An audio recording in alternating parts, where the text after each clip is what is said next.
There is a force older than memory, older than history itself, a pull woven into the human psyche that makes us chase the shimmer in the distance, the figure that appears and vanishes, the presence that feels within reach, yet somehow remains just beyond touch. It is not beauty alone, nor charm, nor clever words that hold this power. It is something deeper, something that speaks to the part of us that longs for the unknown and will cross deserts, oceans, and years to find it. This force is not created, it is awakened, and when you learn to embody it, you do not run after desire. Desire finds its way to you. When the human psyche encounters something partially hidden, it does not merely register it as incomplete information. It activates one of the most profound mechanisms of the unconscious: projection. In Jungian thought, projection occurs when a person attributes to another the qualities, fears, or desires that actually reside within themselves but remain unacknowledged. Mystery serves as a perfect canvas for this process because it withholds enough detail to invite the mind's participation.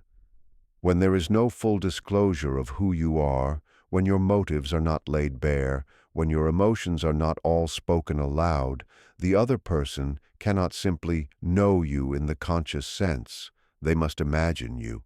This act of imagining is not neutral. It is deeply colored by their own archetypal patterns, past experiences, and inner longings. The mystery becomes a psychological mirror, reflecting back to them parts of their own psyche that they may never have recognized otherwise. Such projection is not random. It tends to follow deeply ingrained symbolic patterns within the collective unconscious. The figure of the mysterious one, partially seen yet never fully grasped, has existed in myth and literature for centuries, often as a transformative catalyst in the hero's journey. This figure awakens curiosity, stirs longing, and invites pursuit, not because they overtly demand attention, but because they seem to stand just beyond the threshold of ordinary understanding. The psyche is naturally drawn to the unknown, for it represents potential, possibility, growth, and the fulfillment of something that feels fated. By allowing some aspects of the self to remain unspoken, unseen, and undefined, you invite this deep archetypal pursuit. The conscious ego might believe that the fastest way to connection is through complete openness, but the unconscious is not nourished by what is entirely revealed. It thrives on the interplay between seen and unseen, between knowing and guessing. Full exposure may quench curiosity, but a carefully sustained sense of mystery fans the flames of intrigue. It keeps psychic energy in motion, which in turn sustains desire. The observer's mind becomes an active participant, filling in the blanks with idealized versions of what they hope is true. These idealized images can often feel more compelling than reality itself, which is why mystery can exert such a magnetic pull. In this sense, the power of mystery is not about artifice or falsehood, it is about the discipline of selective revelation. It is a form of psychological space-making, allowing the other's unconscious to engage freely. When you embody this balance, being present yet not fully transparent, you allow the deeper currents of attraction to work without interference. The very act of not placing your entire inner world on display turns you into a symbol rather than a mere individual, a figure that stands for something larger in the other's imagination. It is this transformation into a symbolic presence that makes mystery one of the most potent forces in human connection, for it compels pursuit not through force, but through the irresistible gravity of the unknown. In Jungian psychology, absence is not a mere void, but a potent space charged with psychic energy. When something or someone is not immediately present, the unconscious does not remain still. It begins to create, embellish, and idealize. This phenomenon occurs because the human mind is naturally uncomfortable with gaps in perception. It seeks to fill them. When you step back, allow space, or create a measure of distance. You activate this unconscious process, and the image of you that forms in the other person's psyche often becomes more intense, more valuable, and more deeply felt than if you were constantly available. This is because scarcity, in the psychological sense, heightens perceived worth. What is readily at hand can be taken for granted, but what is withheld even subtly becomes a point of focus and longing. This dynamic works on both the personal and archetypal levels.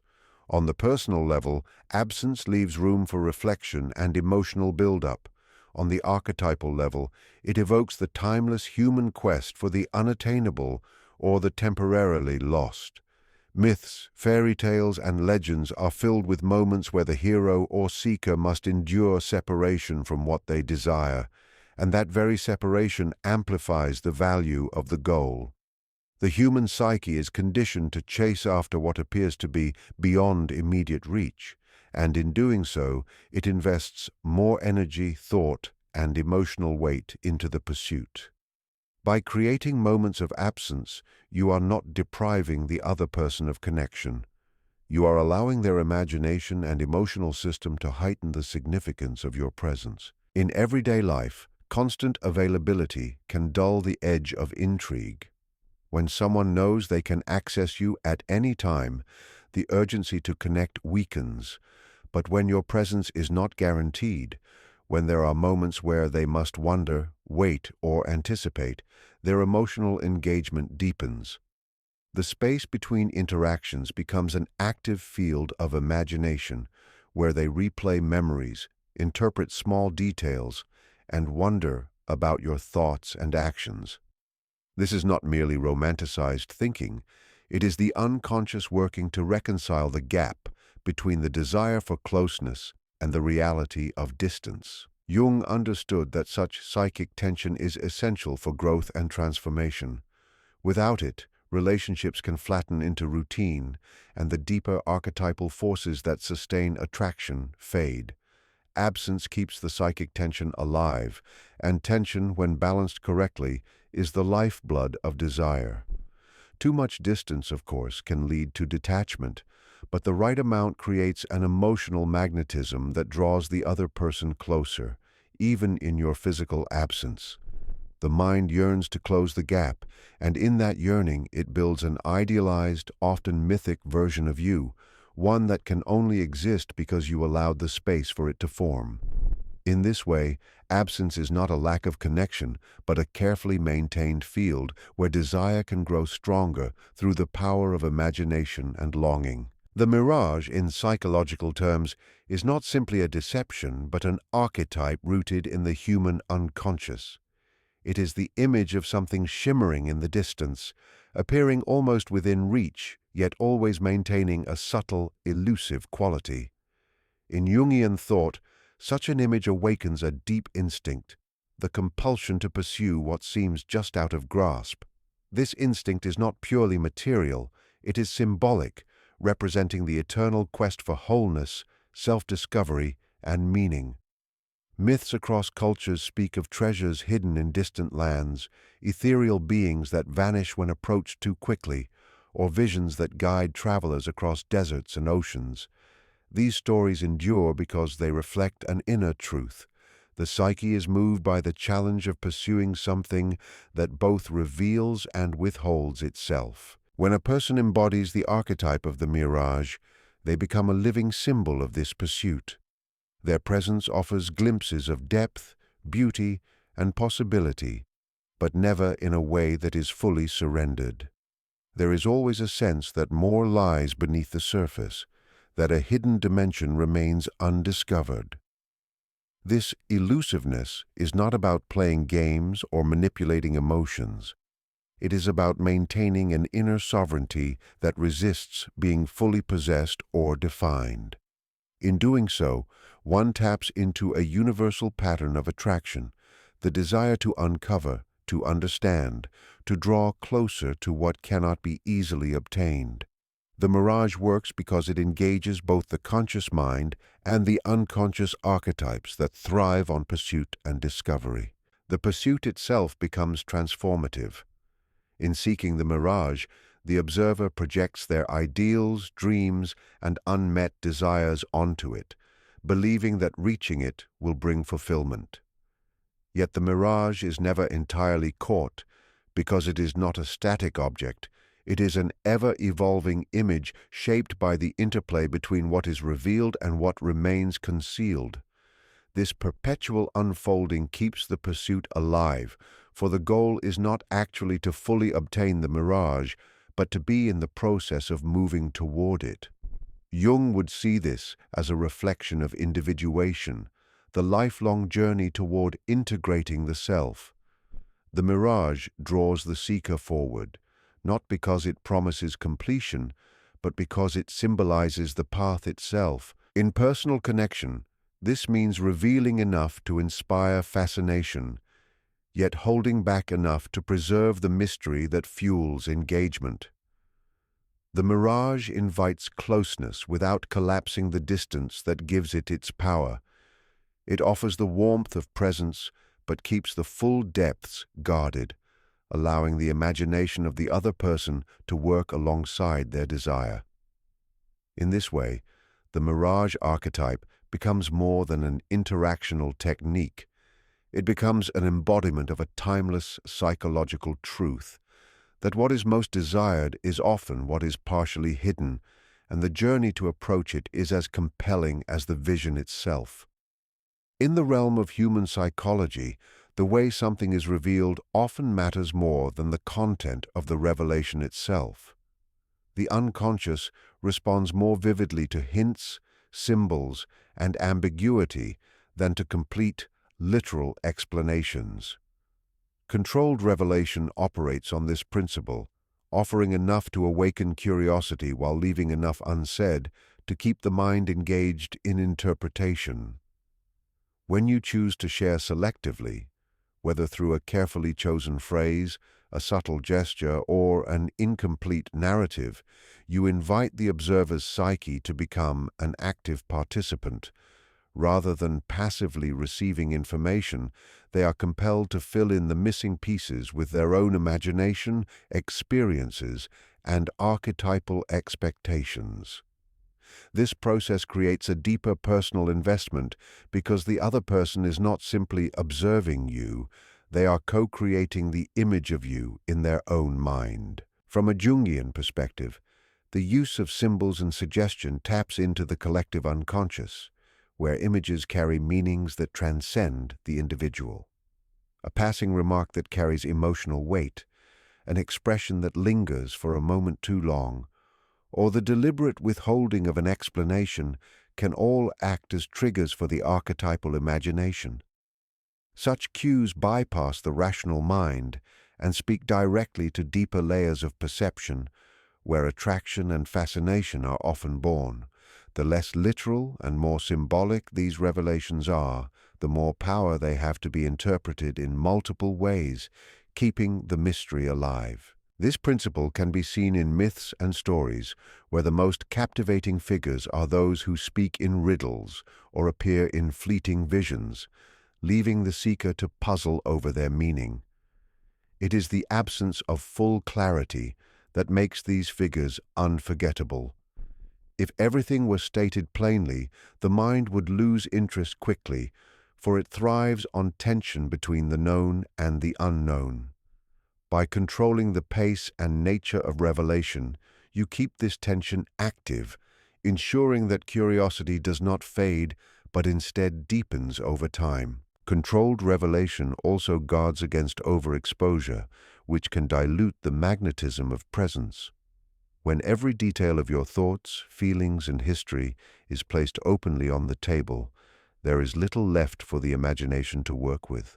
But when you allow certain aspects to remain just out of reach, you maintain an inner reserve that signals self-possession. This reserve is not about secrecy born of fear, but about a conscious choice to allow others the experience of discovery. Each small unveiling feels earned, and because it is earned, it carries greater emotional weight. In this way, the art of controlled revelation is less about withholding for the sake of power and more about creating a living dynamic where attraction is sustained through continual unfolding.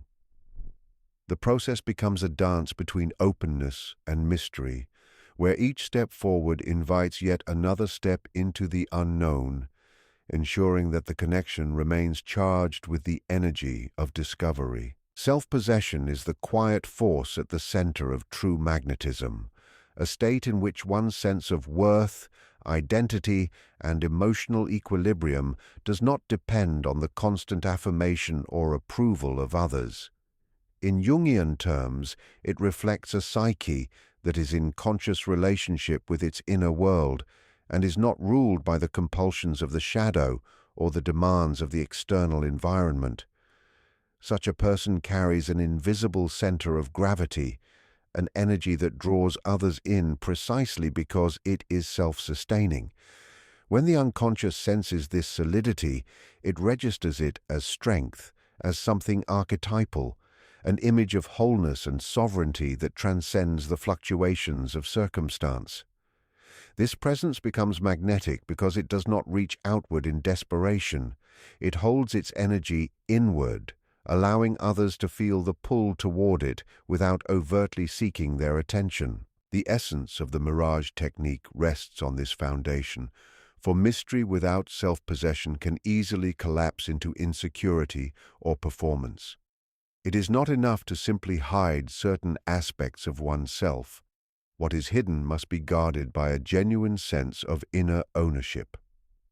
This means cultivating an inner life that is rich, independent, and not entirely accessible to others, no matter how close they may feel. The more one is at ease within themselves, the more their boundaries become naturally respected, not because they demand it, but because it is silently communicated through presence, tone, and demeanor. Self-possession also has a paradoxical effect. It makes what is given feel like a gift rather than a transaction. When you are whole in yourself, any moment of openness, any act of vulnerability, carries greater weight, because it is clear that you are not offering it to fill a void, but as an intentional choice. This imbues your presence with rarity, and rarity is inherently compelling to the human psyche. People are drawn to that which is not readily available, not because it is withheld out of manipulation, but because it is naturally scarce due to its authenticity and depth. In the archetypal language of Jung, self-possession mirrors the image of the wise king or queen, the figure who rules not by loud declarations, but by the undeniable gravity of their being. They need not chase loyalty or admiration, because their authority emanates from an integrated self. Similarly, a self-possessed individual inspires pursuit, fascination, and respect without having to demand it. Their groundedness creates a polarity, an energetic charge that pulls others closer simply because it feels stable in a world where most things are not. When combined with mystery, self-possession transforms intrigue into something enduring. It ensures that the desire to know more is not based solely on surface allure, but is anchored in the recognition of depth and wholeness. It becomes clear that the center of attraction is not a performance or a facade, but a genuine, integrated self that remains luminous even in silence, even in absence, even in the space between encounters. The essence of the Mirage technique lies not in manipulation, performance, or empty allure, but in awakening the timeless currents of human psychology that draw the soul toward what is both seen and unseen. By understanding the unconscious pull of mystery, the amplifying force of absence, the symbolic power of the Mirage archetype, the art of controlled revelation, and the unshakable gravity of self-possession, one steps into a place where attraction is not demanded, but inspired. This is the dance between the known and the unknown, the near and the far, the revealed and the concealed, a dance that stirs imagination, ignites pursuit, and transforms fleeting interest into enduring fascination. The true magic is not in becoming someone you are not, but in standing fully as who you are while allowing others the irresistible experience of discovery.